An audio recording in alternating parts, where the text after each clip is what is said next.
जय हिंद, जय महाराष्ट्र। माझी लाडकी बहीण योजना या योजनेसाठी लागणारी कागदपत्र आणि फॉर्म कसा भरायचा मी तुम्हाला सविस्तर सांगणार आहे, तरी हा पूर्ण व्हिडिओ बघा। सर्वात अगोदर नारी शक्ती ॲप खोलून घ्या।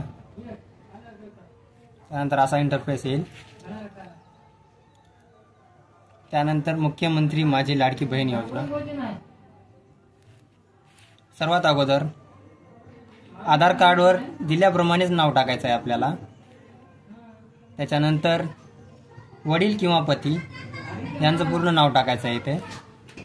त्याच्यानंतर खाली आल्याच्या नंतर जन्मदिनांक, पूर्ण जन्मतारीख, शक्य किती आहे, जन्म डेट काय पूर्ण टाकायचं। त्यानंतर इकडे वर्ष दाखवेल, वय वर्ष किती होणार आहे ते।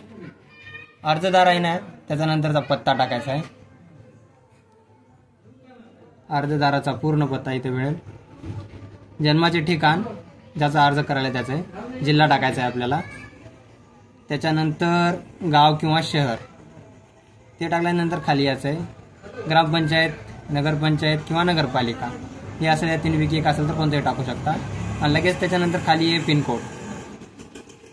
पिनकोड आवश्यक आहे। नंतर मोबाईल क्रमांक। मोबाईल क्रमांक झाल्याच्या नंतर खाली तुम्हाला आधार क्रमांक येईल। आधार टाकल्याच्या नंतर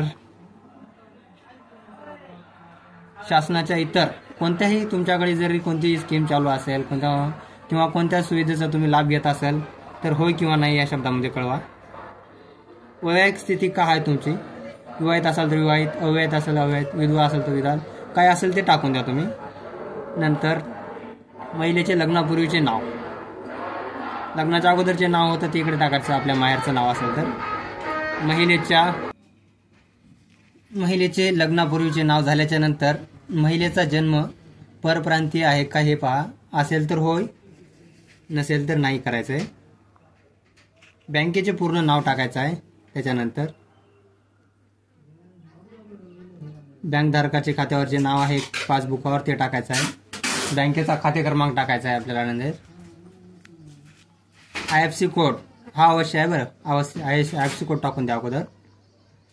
नंतर आधार क्रमांक तुमचा बँकेशी जोडलेला आहे किंवा नाही, होय असेल तर होय, नसेल तर नाही करा।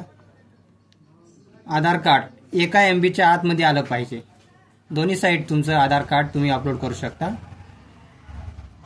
त्याच्यानंतर अधिवास प्रमाणपत्र, जन्म प्रमाणपत्र किंवा शाळा सोडल्याचा दाखला, तिन्हीपैकी कोणतेही एक डॉक्युमेंट तुम्ही अपलोड करू शकता। उत्पन्न प्रमाणपत्र, पिवळे किंवा केशरी राशन कार्ड, हे बी ऑप्शन आहे तुम्हाला। अर्जदाराचे हमीपत्र, ते झाल्याच्या नंतर बँकेचे पासबुक, महिलेचा जन्म परराज्यात असल्यास तिचे कागदपत्र, शक्यतो नसतील आपल्याकडे भरपूर जणांचे। आणि लगेच लाईव्ह अपडेटला त्यांना तुम्हाला फोटो घ्यायचा आहे अर्जदाराचा।